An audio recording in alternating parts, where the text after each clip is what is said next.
making bad business decisions as a freelancer, those are the root of pretty much my biggest mistakes.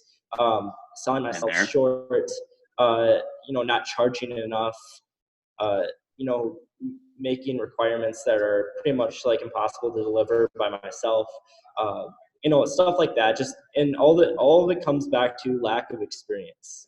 Yeah, I mean, you figure all that stuff out just by doing it. I've certainly had those experiences before where the scope isn't necessarily clear, so you have like one thing in your mind where you build exactly what you think it is, and then they're expecting something else, and you look at the scope and it can be interpreted in two entirely different ways. Exactly. And now, like, I've learned from that. And now what I have is someone who wants me to build them some software. I have them give me clear requirements. And if they don't have them, I give them homework to do. And I tell them, like, hey, like, I'd love to work with you. I just want to be absolutely clear on like what exactly you're building. Why are you building this? What's the what's the business reason you want to build this?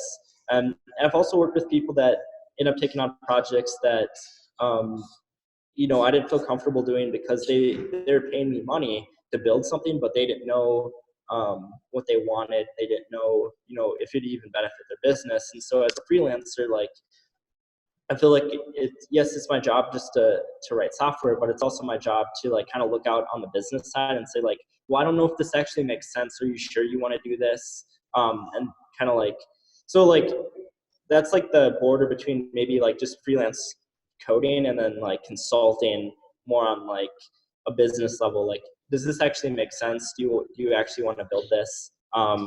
Like, why are you building this? And if I don't get clear answers to those, now I typically don't take on those clients.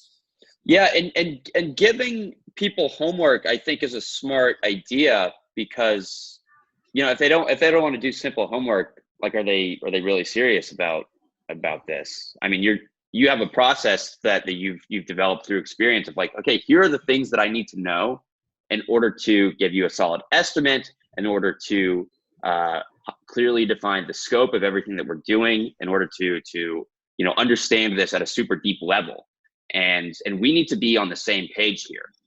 And if they don't want to like go and do that themselves, like are they serious about it? Are they willing to invest the time and energy it takes on their end to have a successful project? Yeah, that's exactly what I found.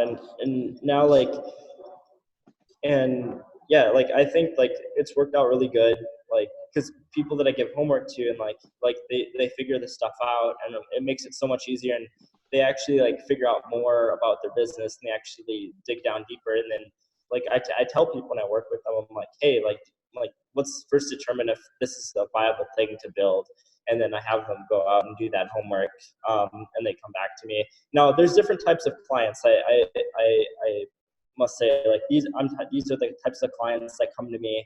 They have a startup, they have an idea, and they want me to take their idea and build it into software. And so there's other types of clients that they have, they're a bigger agency or they're a software firm, and they come to me and they're like, we have this thing, can you build it, and here's the requirements, and say yes, sure. And so they don't Right. really care about my business input. They don't really care about like they're a bigger organization. They just care about getting it built. So I work with both types of people.